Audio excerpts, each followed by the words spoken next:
आशा करता हूं आप सब बहुत अच्छे होंगे। मेरा नाम है सिद्धांत अग्निहोत्री, स्टडी ग्लोस पे आपका बहुत बहुत स्वागत है। तो दोस्तों आज हम बात करेंगे चाइना की। अच्छा आर्टिकल है टाइम्स ऑफ इंडिया का, मैं बहुत बढ़िया तरीके से एक एक चीज आपको समझाऊंगा गुरु, मजा आ जाएगी। ध्यान से सुनना कि किस तरीके से सलामी स्लाइसिंग, क्या भारत हम अपनी टेरिटरी गंवाते जा रहे हैं, क्या चाइना हमारी टेरिटरी को खाता जा रहा है, तो इसको हम बात करेंगे। क्या सिर्फ बॉर्डर टॉक्स बातें करके हम इस इशू को सॉल्व कर पाएंगे। पीपीटी वाइज में चलूंगा।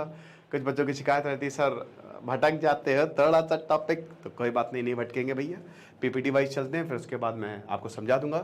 तो हाल ही में कश्मीर में चुनाव हुए, सोनम वांगचुक ऑलरेडी दिल्ली पहुंचे हुए हैं। उन्होंने कोर्ट में बोला है कि हमको प्रोटेस्ट करने की अनुमति दे। तो सोनम वांगचुक से लेकर कश्मीर में मीरवैज उमर फारूक जो कि सेपरेटिस्ट लीडर है, क्लेरिक, उन्होंने ये बोला है कि कश्मीर इशू को आप देखिए, ये तो मुझे समझ में नहीं आता ऐसा इन्होंने बोला क्यों है। कौन सा ये सेपरेटिस्ट लीडर, यही तो ये इन खुद तो ये एनीवे छोड़िए इसको। अब उन्होंने कहा कि जो शंघाई कोऑपरेशन ऑर्गेनाइजेशन हो रही है जिसमें एस जयशंकर पाकिस्तान में जाने वाले हैं, तो उसमें जो है आप बात करिए। ये बोला कि जम्मू कश्मीर का, अब ये इंपॉर्टेंट है, ये कह रहे हैं कि जो जम्मू कश्मीर का पार्ट है वो इंडिया, पाकिस्तान और चाइना के कंट्रोल में है, इसको रिजॉल्व करिए। ये अच्छी बात इन्होंने बोली कि भाई ये सारे की सारी चीजें भारत के कंट्रोल में लेके आइए। तो रीजनल अनसर्टेनिटी है। अब आपको पता है कि 1947 के बाद पाकिस्तान ने कश्मीर का 40% एरिया अपने पास रखा, जिसमें बाद में 10% उन्होंने किसको, चाइना को दे दिया। और 1962 में जो हमने चाइना से वॉर लड़ी उसमें हमने थोड़ा सा और एरिया अक्साई चिन गवा दिया। तो ये बिल्कुल भी सही नहीं रहा। तो आजाद कश्मीर और गिलगिट बाल्टिस्तान, जिसको पीओके पाकिस्तान ऑक्युपाइड कश्मीर बोला जाता है, इस पे बात है कि पूरा का पूरा कश्मीर हमको चाहिए। अब इसमें मैं पीओके पे कई सारे ऑलरेडी लेक्चर्स बना चुका हूं, मैं डिस्क्रिप्शन कमेंट बॉक्स में लिंक भी दे दूंगा। अक्साई जी जो है, चिन जो है, वो चाइना के अंडर। एक बहुत अच्छी किताब मैंने पढ़ी थी, उसका रिव्यू भी मैंने किया था थोड़ा सा, द वॉर दैट वॉजेंट। वो मूवी, वो किताब देखिएगा, उसको पढ़िए, उसको खरीद लीजिए। वो कितनी शानदार किताब है। उसमें यह बताया गया है कि 1962 वॉर हम क्यों हारे। Chinese they are not fighters, they are not meant to be fighters. डरपोक होते हैं वो, बहुत तगड़े फाइटर्स नहीं, टेक में बहुत आगे है, नो डाउट टेक्नोलॉजी में बहुत आगे है, लेकिन उस वॉर में हम आसानी से जीतते। क्यों हम नहीं जीते? बहुत आसानी से हम जीत सकते थे, कोई दिक्कत नहीं थी, लेकिन किसने दिक्कत पैदा की आप देखिएगा। तो उन्होंने बोला कि जब गलवान हुआ और बहुत सारी और भी चीजें यहाँ पे मीरवैज फारूक ने की, लेकिन चाइना, ये बात बिल्कुल सच है, जैसे सोनम वांगचुक कहते हैं कि लगातार वो आगे बढ़ता जा रहा है। अरुणाचल प्रदेश में आप देख लिए, उसने गांव बनाए हुए हैं। वो कहता है कि साउथ तिब्बत है, आए दिन जो है कभी पीक का नाम चेंज कर देता है, कभी स्टेट का नाम चेंज कर देता है, लेकिन नाम चेंज करने से कुछ नहीं होगा। बट फिर भी दोस्तों उसने ये क्लियर मैसेज दिया है कि हम कॉम्प्रोमाइज नहीं करने वाले। आज नहीं तो कल इन एरियाज को लेकर कॉन्फ्लिक्ट होगा। और ये हमको कैसे पता चल रहा है? तैयारी से। जिस तरीके से चाइना लद्दाख में, अरुणाचल प्रदेश के उधर साइड में अपने एरिया में तैयारी कर रहा है, हवाई पट्टी बना रहा है, प्लेन्स उतार रहा है, उससे ये साफ पता लगता है कि आज नहीं तो कल चीन इन एरियाज को लेकर भारत से लड़ेगा जरूर। और ये अलग अलग रिसर्च पेपर्स में आया भी है। कभी कोई 2030 कहता है, कोई 2040 कहता है, कोई 2035 होता है, लेकिन लड़ाई होगी, ये आप मान के चलिए, ठीक है ना। और इसमें चाइना का दोष है। हम क्या कर रहे हैं? हम भी भाई रोड बना रहे हैं, हमने सेला टनल बना ली अरुणाचल प्रदेश में, लड़ लो बेटा, ठीक है। तो ये इतना आसान तो होने वाला है नहीं भाई। हम तुम्हारे एरिया को ले लेंगे, हम तिब्बत को आजाद करा देंगे, तुम्हारी क्या औकात है, क्या कर लोगे तुम, है ना। तो जून 2020 में जो कभी गोलियां, देखिए स्कर्मिशेस होती थी, लेकिन पहली बार गोलियां चल गई। और उसके बाद हम 30 बार के करीब जो है वो मिल चुके हैं, बातचीत कर चुके हैं, बट एज सच कुछ हुआ नहीं। तो लगातार भारत और चीन के रिश्ते बहुत अच्छे नहीं हैं, बहुत खराब भी नहीं है, बट हाँ थोड़ा सा ये डाउनहिल जाते जा रहे हैं और जियोपॉलिटिकल टेंशन है। हालांकि आपको बता दूं कि गलवान के बाद दोनों ही साइड ने यह फैसला किया कि सबसे पहले तो हम एक दूसरे से बात करेंगे, और अब हम हमला तो नहीं करने वाले। मतलब ऐसा नहीं है कि हम आपके ऊपर गोली चलेंगे, आप हमारे ऊपर गोली चलाएंगे। बॉर्डर एग्रीमेंट को चाइना ने वॉयलेट किया, ठीक है। जो बॉर्डर एग्रीमेंट की थी, मैंने अभी लेक्चर भी लिया था वाई भारत मैटर्स पे, किताब का रिव्यू जब मैंने किया था अभी अजय शंकर के भी, उनका आज एक और चैप्टर में करूंगा। अब देखिए अक्साई चिन, हम सबको पता है कि भारत का एरिया है और चाइना उस पर बैठ गया है। 1962 वॉर में चाइना ने अरुणाचल के भी काफी हिस्सों को कब्जा लिया था, लेकिन फिर उसके बाद जब ताशकंद एग्रीमेंट हुआ, वहां से फिर चाइना पीछे हटा, है ना। और मैंने क्या बताया, हम एक्चुअल में अपर हैंड पे थे, बट बहुत बड़ी गलती कर दी हमने, ठीक है। बैरन प्लेटू, अक्साई चिन बहुत इंपॉर्टेंट है चाइना के लिए। चाइना के लिए मेन है जिनजियांग, सबसे चाइना इसको जो है ये सिक्योर करना चाहता है। क्यों? सेंट्रल एशियन कंट्री से चाइना का $100 बिलियन का ट्रेड है, भारत का सिर्फ $2 बिलियन का ट्रेड है। यहां पे कासगर रीजन है, और एक रिपोर्ट में, यूके की एक रिपोर्ट में ये पब्लिश हुआ था कि इसी कासगढ़ रीजन से भारत और चाइना के बीच में वॉर होगी। क्यों वॉर होगी? क्योंकि भारत, चाइना जो है वो इतना तेजी से टेक्नोलॉजी में आगे क्यों बढ़ रहा है? क्योंकि एक तो $100 बिलियन सेंट्रल एशियन, कजाकिस्तान है ना, आपका मंगोलिया हो गया, फिर जितने भी ये, ठीक है, आप किर्गिस्तान हो गया, जितने भी आप ये सेंट्रल एशियन कंट्रीज देख रहे हो, यहां पे एनर्जी है, यूरेनियम है, ये सब चाइना यहां से मंगाता है। एनर्जी यहां से माइन करता है, जिनजियांग से भी एनर्जी निकालता है वो। चाइना की 90% पॉपुलेशन के साउथ वाले एरिया में रहती है। नॉर्थ तो पूरा माउंटेनियस है, तिब्बत वाला, लेकिन जहां पे पहाड़ होंगे वहां पे बहुत सारे नेचुरल रिसोर्सेस होंगे, है ना। ऐसी ऐसी चीजें जो आपने सोची नहीं, चाइना वहां से निकालता है। और चाइना को पता है कि अक्साई चीन, इसीलिए चाइना ने अक्साई चीन जाने नहीं दिया। हालांकि उसने एक डील रखी थी पहले कि तुम अरुणाचल हमको दे दो, अक्साई चीन तुम ले लो, तो भारत ने बोला भागे ऐसे, है ना, जाओ इनलाई जब आया था। तो बात इतनी सी है कि इस एरिया को जाने नहीं देगा, क्योंकि जिनजियांग में ऑलरेडी अनरेस्ट है। यहां पे प्रॉब्लम है, यहां पे लोग प्रोटेस्ट कर देंगे, रेवोल्यूशन तक कर सकते हैं, और यहां पे भी रेबेल ग्रुप एक्टिव है। तो इसीलिए चाइना इस रीजन को कभी भी जाने नहीं देगा, क्योंकि चाइना की लाइफ लाइन है और इसलिए कब्जा के रखा हुआ है। साथ ही साथ सीपेक जो है वो यहीं पे ही खुलता है ना। भाई मलक्का डायलेमा चाइना फेस कर रहा है। किसी भी देश की सबसे ताकतवर नेवी होती है, तो मलक्का डायलेमा, पता है कि अंडमान में भारत की नेवी बैठी हुई है, अगर उसने मलक्का को ब्लॉक कर दिया, हमारा ट्रेड गया। तो सीपेक बना रहा है वो, इसीलिए ग्वादर बना रहा है ताकि हम उसको बाईपास कर सके, लेकिन वो एकदम फेल्ड प्रोजेक्ट है। अरुणाचल की बात करें तो चाइना 80,000 स्क्वायर किलोमीटर का बोलता है, ये हमारा है, वो जांगनांग बोलता है। चाइना अरुणाचल पूरा कहता है तो साउथ तिब्बत है, ठीक है, नहीं तो साउथ तिब्बत है। और भारत बोलता है कि ये शायद इनका कुछ पता नहीं कौन सा सस्ता नशा करता है, क्या फूक के खाते हैं ये, क्या फूके हैं ये, है ना। 30 प्लेसेस अरुणाचल की बोला कि हमारी है ना, अलग अलग नाम जो है वो निकालता रहता है। और कई बार ऐसा होता है ना कि चाइना जो है यहाँ के लोगों को भी उठा लेता है, हालांकि ऐसा कम बार हुआ लेकिन हुआ है। तो ये चीज है। अब जनवरी 2023 में जो फॉर्मर सुपरिटेंडेंट ऑफ पुलिस है पीडी नित्या लेह के, उन्होंने कहा, ये बहुत बड़ी बात है कि भारत, अब देखिए टाइम्स ऑफ इंडिया में है ये, मैं याद करिएगा भाई, मैं वहां नहीं हूं, जो ऑथर्स, एक्सपर्ट्स या जो पेपर्स आ रहे हैं मैं उसके बेसिस पे बात कर रहा हूं। तो बोला कि भारत ने अपनी प्रेजेंस खो दी है। पेट्रोलिंग पॉइंट्स क्या होते हैं यहां पे, सेना कहां तक जाती है, एक जगह तक जाएगी, जहां तक सेना जाएगी उतना एरिया हमारा। पहले 65 पेट्रोलिंग पॉइंट्स तक जाती थी, लेकिन यहां पे बताया कि 65 में से 26 पेट्रोलिंग पॉइंट्स हमने खो दी है। तो काराकोरम से चुमूर तक, और यहां पे सेल्फ इंपोज्ड रिस्ट्रिक्शन है इंडियन आर्मी की, यानी कि हम उतनी दूर तक नहीं जाएंगे। शायद कॉन्फ्लिक्ट की वजह से माइट बी पॉसिबल। अब भारत ऐसा नहीं कि इंडियन आर्मी तो तोड़ के रख दे, लेकिन अब ये तो एसर्शन जो है वो एक रिसर्च पेपर में आया था, नेशनल पुलिस कॉन्फ्रेंस में इसको पेश किया गया था, टॉप गवर्नमेंट ऑफिशियल्स ने, जिसमें प्रधानमंत्री मोदी जी भी थे, उनके सामने ये पेपर दिखाया गया था। आप समझ रहे हैं। अगला, उन्होंने बताया कि जो इंडियन सिक्योरिटी फोर्सेस हैं, ये 65 पेट्रोलिंग पॉइंट्स पर जाती थी। जो लेह लद्दाख का भी इशू हुआ था, पंगोंग सोवलो फिंगर को ही लेके हुआ था। माउंटेन्स जिनको फिंगर्स कहते हैं, अलग अलग फिंगर, कहां तक हम जा सकते हैं, चाइना आगे आ गया था, ठीक है ना। अब कहां कहां पे 5 to 17, 24 से 32, 37, 51, 52 एंड 62। क्यों? क्योंकि यहां पे या तो रिस्ट्रिक्टेड पेट्रोलिंग है, यहां पे पेट्रोलिंग ही नहीं होती। उन्होंने आर्ग्यू किया, शी आर्ग्यूड कि भाई देखिए यहां पे सिविलियन नहीं है, यहां पे इंडियन फोर्सेस नहीं है, अब जिसकी वजह से चाइना ने कंट्रोल ले लिया है, तो एक बफर जोन बना दिया है। सलामी स्लाइसिंग मतलब क्या हुआ है भाई, सिंपल सी बात है, आप कोई एरिया में नहीं जाओगे, प्लॉट ऐसे खाली छोड़ दो 10-15 साल के लिए, उस पर कब्जा हो जाएगा, है ना, लोग आके बैठ जाएंगे। तो यहां पे ये इन्होंने बोला है, तो एक टैक्टिकल अप्रोच है। भाई चाइना तो आगे जाएगा ही, वो तो क्यों ही कोई एरिया जो है वो छोड़ेगा। तो ये सलामी स्लाइसिंग, जिसमें वही है कि धीमे धीमे टेरिटरी को खा जाओ, है ना, आगे जाओ। अगर मान लो वहां पे कोई भी विद्रोह नहीं हो रहा है तो उस टेरिटरी को निगल लो। तो चाइना यही करता है, ठीक है ना, सलामी स्लाइसिंग। नित्या जी ये कहती हैं कि सितंबर 2021 तक लोकल एडमिनिस्ट्रेशन और सिक्योरिटी फोर्सेस काराकोरम पास तक जा सकती थी, ठीक है ना, काराकोरम पास तक यहां तक जा सकती थी। लेकिन इंडियन आर्मी ने 2021 में, दिसंबर 2021 में रिस्ट्रिक्शन इंपोज कर ली।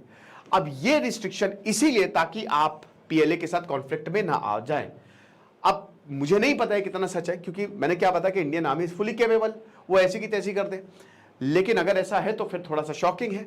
अब यहां पे सर्विलांस इक्विपमेंट, ताकि मूवमेंट्स को कैप्चर किया जा सके। पेपर ने यह भी बोला कि पीएलए ने ऑब्जेक्ट किया था इंडियन मूवमेंट्स को इन एरियाज में, जिसकी वजह से और ज्यादा कंट्रोल उन्होंने लिया और एक तरीके से इनफॉर्मल बफर जोन, फॉर्मल नहीं इनफॉर्मल बफर जोन जो है यहां पे क्रिएट हुआ है, समझ रहे हो। साथ ही साथ ये भी बोला कि यहां पे जहां हमारे जो चरवाहे हैं वो बहुत आगे तक जा सकते, तो जो सोनम वांगचुक भी कह रहे हैं वो अब नहीं जा सकते। यानी कि एक तरीके से ये साफ है कि चाइना आगे बढ़ा इस पेपर के तहत, नित्या जी ये बोलती हैं, ठीक है ना। तो 1962 में हमारे मेजर सबसे बड़ा क्लैश यही हुआ था। उसके बाद 6 बार हम चाइना से भिड़े हैं, भारत ने बहुत मारा है, चाइना को आगे बढ़ने नहीं दिया है। 1967 में 80 इंडियन सोल्जर और 400 चाइनीज सोल्जर्स मारे गए थे, है ना। हमारे 80 सोल्जर्स ने वीर गति को प्राप्त हुए और हमने 5 गुना ज्यादा, एक सोल्जर हमारे 5 चाइना के सोल्जर्स पे भारी पड़ा था नाथुला में जो जंग हुई थी, ठीक है ना। अक्टूबर, माफ कीजिएगा दोस्तों, थोड़ा टेक इशू आ गया था। तो 4 आसाम राइफल जवान, इन्होंने भी अनफॉर्चुनेटली ये भी वीर गति को प्राप्त हुए थे। 15 जून 2020 20 इंडियन सोल्जर्स, ये तो हम सबको पता है। चाइना ने तो डिक्लेयर ही नहीं किया ना कितने मारे गए थे। चाइना बोला जा रहा है कि 40 से 50 के करीब चाइनीज सोल्जर्स मारे गए थे। चाइना ने तो हाँ 5-6 होंगे, तो बोला अरे भैया तो कुछ तो सच बोल ले, अब तो सच बोल दे, है ना। तो अब सबसे बड़ी बात है कि भारत वाकई में टेरिटरी लूज हुई है, और अगर हुई तो कितनी हुई है। तो ऐसा कहा जा रहा है कि देखिए 1962 के बाद भारत ने लगभग 38,000 स्क्वायर किलोमीटर लगभग चाइना को मतलब खो दिया है वॉर की वजह से, जाहिर सी बात है, ठीक है।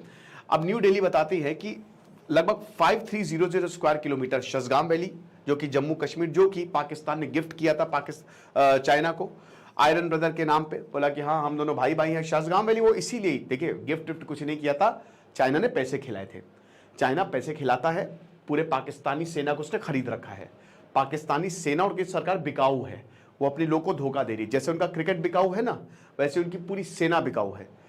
पाकिस्तान बेचारे पाकिस्तानी समझ ही नहीं पाते हैं कि उनके साथ कितना बड़ा धोखा हो रहा है। इमरान खान अब वो जिंदगी भर जेल में रहेंगे, भूल जाइए कभी, तो खरीद के उनकी जो पूरा ये एरिया है वो ले लिया इन्होंने, ठीक है ना। उसके बाद लगातार चाइना के इंट्रूजन्स होते रहते हैं, न्यूमरस मिलिट्री स्टैंड ऑफ हुए हैं। शी जिनपिंग का बहुत ही एग्रेसिव स्टैंड रहा और ये बहुत लंबे समय तक नहीं चल पाएगा। इतने एग्रेसिव स्टैंड के साथ आप कब तक जाओगे।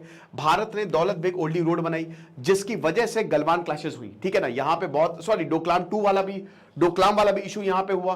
भाई डोकलाम हम नहीं, हमारे लिए बहुत इंपॉर्टेंट क्रिटिकल पॉइंट है, हमारा तो चिकन नेक कॉरिडोर चला जाएगा। अगर चाइना की फोर्सेज भूटान में इधर डोकलाम में आके बैठ गई तो हम गए काम से। और भूटान, ये बहुत अच्छी बात है कि भारत का दोस्त, और ऊपर से जो आप जितने एरिया अगल बगल देख रहे हो, देशों को देखो वो हमारा साथ छोड़ चुके हैं।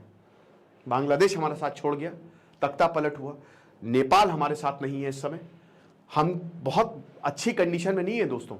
इसीलिए भारत को बाकी देशों से भारत जो है वो अपने रिश्ते अच्छे कर रहा है। अब क्या है कि हम सबको पता है कि पड़ोसियों से रिश्ते बहुत अच्छे होने चाहिए, पड़ोसी नाकारा निकले। फिर जो मालदीव से, कब तक चाइना की गोद में जाके बैठे रहोगे। इतिहास गवाह है, जिसने चाइना की मदद ली है वो बर्बाद हो गया है। लेकिन ये लीडर्स को कौन समझा, उनको पैसा मिलता, उनको सब बढ़िया। श्रीलंका बर्बाद हो गया, मालदीव बर्बाद हो गया, तो अच्छा सही समय पर मोहम्मद मुइज़ू को अकल आ गई तो भारत के पास आ गए दोबारा से। चाइना के पास भी गए, ऐसा नहीं है। और यही हाल नेपाल, हालांकि नेपाल थोड़ा इंटेलिजेंट इसलिए क्योंकि कहता बहुत ज्यादा है, बट वो एक्चुअल में भारत के साथ ही है ना। बांग्लादेश में भी प्रॉब्लम आ गई है, पाकिस्तान की तो आप हालत देख ही रहे हो।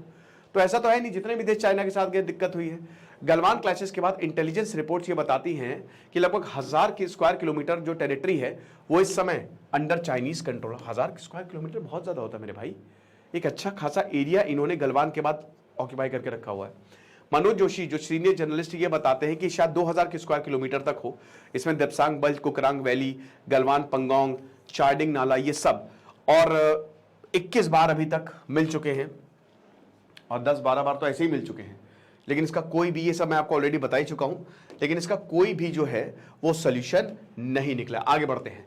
तो जनवरी 2023 में जो मनोज पांडे ने बोला था कि देखिए स्टैंड ऑफ परसिस्ट होगा जब तक चाइना पीछे नहीं चला जाता। जिस दिन चाइना अपनी सेना पीछे हटा ले, हम स्टेटस को मेंटेन कर लेंगे। तो हमारी वजह से तो प्रॉब्लम है नहीं, आपकी वजह से प्रॉब्लम है। भारत जो है वो मैकमेहन लाइन, अब ये देखिए काफी समय से चाइना तो कहता है ये कोई लाइन नहीं है, ठीक है। उधर जॉनसन लाइन और मैकडोनल्ड लाइन, ये प्रॉब्लम बहुत ज्यादा है। ब्रिटिशर सब कबड़ा कर गए। इस पे भी मैंने एक पूरा लेक्चर लिया है, ठीक है ना, वो भी डिस्क्रिप्शन बॉक्स में डाल दूंगा। तो यहां पे शिमला कन्वेंशन में एग्री तो किया था, लेकिन वो तिब्बत ने एग्री किया था ना। चाइना ने बोला कि भैया आप तिब्बत हमारे कंट्रोल में है और हम कभी इसमें पार्टी ही नहीं थे, तो हमको क्यों बीच में घुसड़ रहे हो। हम मैकमोहन लाइन को कुछ नहीं मानते, कोई लाइन को कुछ नहीं मानते। जिस दिन चाइना ने इसको मान लिया तो उस दिन पता चल जाएगा ना, यही बॉर्डर, इससे आगे आप आ नहीं सकते, तो भारत चला जाएगा इंटरनेशनल और उसके बाद मदद लेके चाइना पे हमला कर देगा, कहो तिब्बती को आजाद करा ले। लेकिन इसीलिए चाइना कहता है हम इसको मानते नहीं है ताकि वो आगे बढ़ सके, है ना। तो ये चीज है। राहुल गांधी ने ये नरेंद्र मोदी सरकार को बोला कि अब ये तो 4000 स्क्वायर किलोमीटर का आंकड़ा बता रहे हैं, लेकिन दोस्तों जो भी है ये बात बिल्कुल साफ है कि चाइना ने आगे बढ़ा है। वो ऐसा नहीं है कि सब अच्छा है, ठीक है। कुछ एरियाज ऐसे हैं, ये तो गांव जो बनाए हैं जहां पे, ठीक है, बॉर्डर एरियाज के अगल बगल आप देख ही सकते हैं। तो अब भारत के लिए क्या है, जयशंकर जो है उन्होंने जेनेवा में बोला था कि देखिए 75% जो चाइना का डिसएंगेजमेंट था वो कंप्लीट हो गया, यानी कि अभी भी 25% रहा है, ठीक है ना। साथ ही साथ उन्होंने ये भी बोला कि जो पेट्रोलिंग अरेंजमेंट्स हैं इंडिया और चाइना, वो 2020 में डिस्टर्ब हुए और अभी तक इशू रिजॉल्व नहीं हुआ, यानी कि प्रॉब्लम्स हैं। डॉक्टर श्रीपन पाठक की बात करें तो वो बताते हैं कि जो करंट बॉर्डर कॉन्फ्लिक्ट है वो एक तरीके से पेट्रोलिंग पॉइंट्स को ही लेके है, क्योंकि चाइनीज जो है वो इंडियन फोर्सेस को आगे नहीं बढ़ने दे रहा, वहीं पे रोक देता है और उसकी वजह से कॉन्फ्लिक्ट हो सकता है। चाइना का जो एक्शन है वो अगेन सलामी स्लाइसिंग की स्ट्रैटेजी जो है बहुत समय से, कि यहां पे जो भी पॉइंट्स हैं उनको कैप्चर करते जाओ, जहां पे ये लोग ज्यादा प्रॉब्लम नहीं क्रिएट कर रहे हैं उनको कैप्चर कर लो। तो ये चीज, अब 4 साल हो गए हैं मिलिट्री स्टैंड ऑफ, अभी भी अरुणाचल प्रदेश जो कि भाई हमेशा से भारत का रहा है, यहां पे पेट्रोलिंग ऐसे ही करेगा चाइना, और अभी भी वो आगे तक पेट्रोलिंग करता है। हालांकि एरिया ऑक्यूपाई नहीं करके रखे, थोड़ा बहुत होता है कि अब आ गए हमारे बॉर्डर में इतना, तो चलो ठीक है, इनफॉर्मल चीजें हैं। लेकिन अगर मान लो कि इन एरियाज में भी बैठ जाए फिर, तो ये चीज है। 9 दिसंबर 2022 में इंडिया और चाइनीज ट्रूप्स के बीच में एक और स्टैंड ऑफ हुआ था, है ना, तवांग में, जहां पे अगेन सलामी स्लाइसिंग के तहत चाइना ने तवांग के कुछ एरियाज को कैप्चर करने की कोशिश की थी। इसीलिए भारत लगातार यहां पे इंफ्रास्ट्रक्चर बिल्ड कर रहा है। तो मैंने बताया ना कि कुछ ना कुछ प्रॉब्लम होगा। साथ ही साथ ये जो बिहेवियर है चाइना का, ये इनकी बड़ी स्ट्रैटेजी का पार्ट है। चाइना अपने आप को सीधा अमेरिका से कंपेयर करता है, और चाइना बहुत तेजी से, अभी तो अमेरिका से बहुत पीछे, लेकिन जिस तरीके से चाइना आगे बढ़ रहा है, हो सकता है अगले 25-30 साल में वो अमेरिका के बराबर आ जाए। तो ये बहुत डेंजरस हो जाएगा, और भारत जो है उसको विजिलेंट रहना पड़ेगा, अपने डिफेंसेस बढ़ाने पड़ेंगे। चाइना कहता है कि अरुणाचल प्रदेश हमारा है, तो अब वही बता देना कि ये कहता ही क्यों है। आप ऐसे समझो, ये कह रहा है, इसका मतलब ये आगे आने वाले समय में ये हमला कुछ ना कुछ करेगा, ये चाइना हमला करेगा या कोई भी प्रॉब्लम क्रिएट करेगा, लेकिन करेगा ही करेगा, क्योंकि ये चाइना का ऑफिशियल स्टैंड है और हम चाइना से हद से ज्यादा बिजनेस कर रहे हैं। तो सबसे पहले तो चाइना की इकोनॉमिक फ्रंट पे कमर तोड़नी पड़ेगी।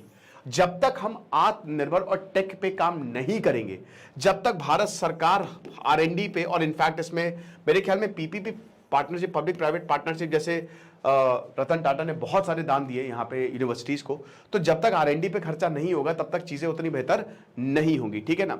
तो वही चीज है, चाइना ने यहाँ पे बीजेपी की जो लॉ मेकर है तपिर गाव, उन्होंने भी बोला कि भाई 50-60 किलोमीटर तक चाइना जो है वो आगे आ गया है, ठीक है ना। साथ ही साथ चाइना ने 30 रीनेम्ड लोकेशन अरुणाचल प्रदेश को दी, और उसके बाद फिर मैप वैप दिए। तो भारत ने फिर यहाँ पे जमकर लताड़ लगाई कि देखो बेटा ये सब हमसे ना खेलो, ये इतना आसान होगा नहीं। ये लेक्चर था, आपको क्या लगता है कमेंट बॉक्स में बताइएगा, लेकिन यही सच्चाई है। और कहीं ना कहीं हमको, और मेरे ख्याल में आर्मी इस पे इट इज़ फुली कैपेबल ऐसी की तैसी करने में, बट ये है जो है सो है। Thank you so much.